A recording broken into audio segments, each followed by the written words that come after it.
Hey guys, and welcome back to another unboxing vlog. So for today's video, mag-unbox tayo ng Daku. So ito guys, ang pangalan niya ay Being Daku. So ito yung itsura niya, makikita niyo na agad sa harapan. So ito na, buksan na natin guys dahil excited na rin ako makita ko ano ang laman sa loob. Uy, ang ganda ng lalagyan. Kakaiba yung color. Oh, color orange. Ang ganda ng color niya. Masyadong nakaling yung kanyang color. So, huwag na natin patagalin guys. Buksan na natin. So, yung pin can niya pa lang, panalo na.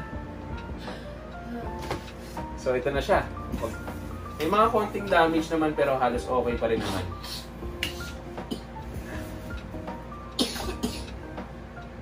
Okay ka na?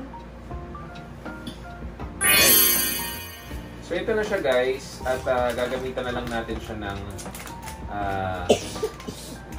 gunting ulit, right?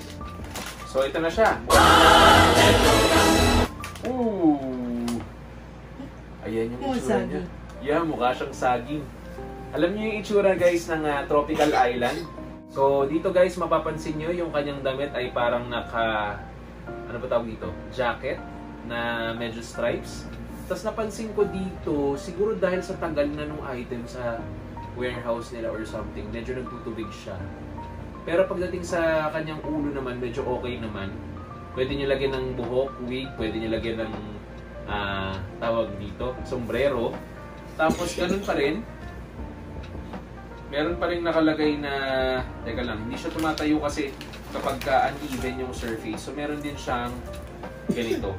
Pero napansin ko guys, yung kanyang base ay color brown. Yung unang nabuksan natin at saka yung pangalawa color green. So wala namang masyadong nakalagay dito guys dahil napakasimple lang ang itsura niya. Ayan pa rin. Tapos ito yung itsura ng kanyang likod.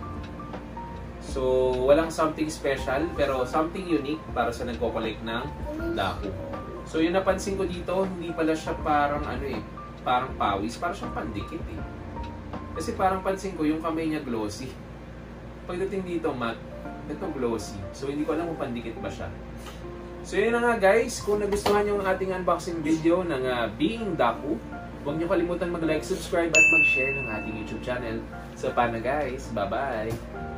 Yun! Luka Family.